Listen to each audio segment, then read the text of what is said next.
And what I would submit to you is the transformation that took place in Paul's life, that took place in the disciples' life, in the early church's lives, and countless other people in history, is the normal Christian life. New creatureness is the normal Christian life, not the exception. It's not just reserved for those special few in the first few centuries. It's for us today. Jesus is still in the business of transforming lives. Paul is just one of countless stories of Christians throughout church history who've had their lives utterly transformed, radically transformed by Jesus Christ. A great book, Rodney Stark wrote a book called The Rise of Christianity, where it outlines what made Christians so different from the culture around them, the pagan Roman culture around them. And he sort of distills it into three major differences. The first one, he says, is compassion in action. Compassion in action. That when the great epidemics, the plagues hit the cities and everyone, just left the cities, it was the Christians who stayed behind. And they stayed behind to care for the sick and the old and the dying, many times to their own detriment. Say, why in the world would anyone do that? Because Jesus transformed their lives. That's why. Because he gave them a new love for people and a new self-sacrificial motive in their heart. And because they knew that it wasn't the end of the story. That after death was a transition to a new life. So they weren't afraid to die. The second thing that Stark pointed to was non-retaliation and forgiveness. They were marked by this. Even though they were a persecuted minority, even though many of them lost their jobs, their homes, some of them their property and their lives, they did not respond with outrage. They didn't clap back. They didn't, retaliate and take up arms. Why? Why would they have done that? Because Jesus Christ transformed their lives. That's why. Because they had known how much God forgave them. That in Jesus they had been forgiven for so much that they began to love much and had the grace and mercy just sort of spill out of their lives to be able to forgive other people around them. The third thing that Stark looked at was they were known for class and race reconciliation. Do you know that at this time, the church was the only place in the world where ethnicity and class meant nothing? It was just a label, where the slave could be a leader in the church, an elder or a deacon, where Jews and Gentiles who normally hated each other were called brothers and sisters. This is a miracle. Well, why? How did that happen? Because Jesus transformed their lives. That's why. Because in Jesus is the end of hostility, because it makes us all equal. The gospel puts us all equal. It says that we're all equally sinners, whether you're really religious or you're really rebellious, we're all sinners. And his sacrifice at the cross makes us all equal. It's available to every single one of us. We all become brothers and sisters. It's amazing. This is why I say the gospel is the most inclusive, exclusive message in the entire world. It's so inclusive that there's not a single person who's not welcome, not a single person who's left out. And it's so exclusive because it's only found in one place, which is Jesus Christ. This is what the church was known for. This is what Christians were known for.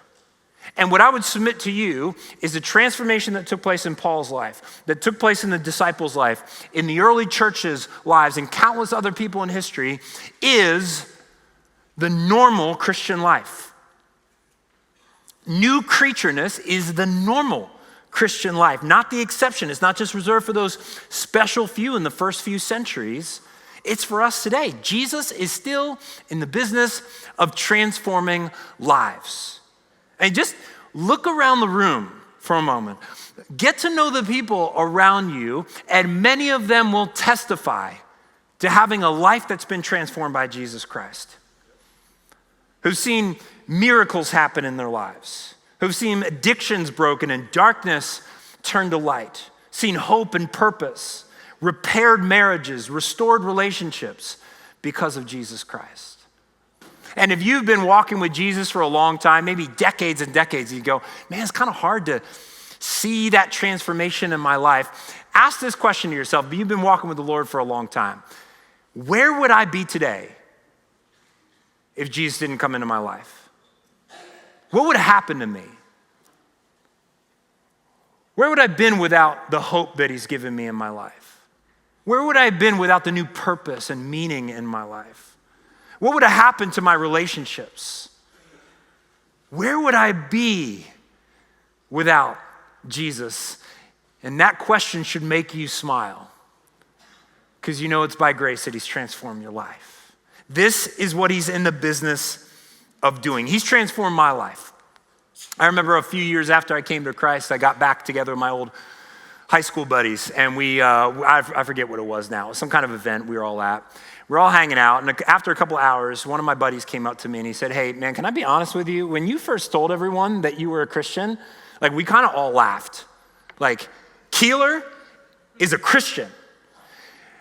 And like, we kind of thought it was like it was like a phase, or maybe like some ploy to like get girls, or like maybe it was some new way, like some scam to make a bunch of money off of people, vulnerable people or something. I was like, dude, really? That's what you thought of me? I guess it was kind of true. He said, but what I've noticed over these years is this thing's real, isn't it? I said, man, it is real. I said, it's not just in your words. I've noticed something different about you. I've noticed something from inside of you. And I just said, man, let me tell you, it isn't because I've just tried harder to be a good person. It's because like God has got a hold of my life. Like, I've trusted Jesus and he's doing something in me. It's not me, it's what he's doing in me. And he continues to do it. And would to God that I'm different 2 months from now than I am today, and 2 years from now, and 20 years from now, that I continue to be in a process, just like you are, of transformation through relationship with Jesus Christ. And this is what Jesus wants to do in your life today. This is what he wants to do in your world, in your relationships. See, a relationship with Jesus can transform everything, not just your future. A relationship, coming to Jesus isn't just like a get out of hell free card. You understand that?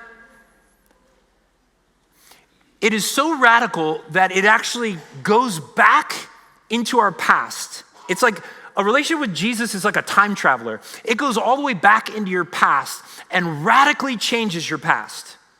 The shame that you experience or the things that you regret, it changes them and it gives you new purpose.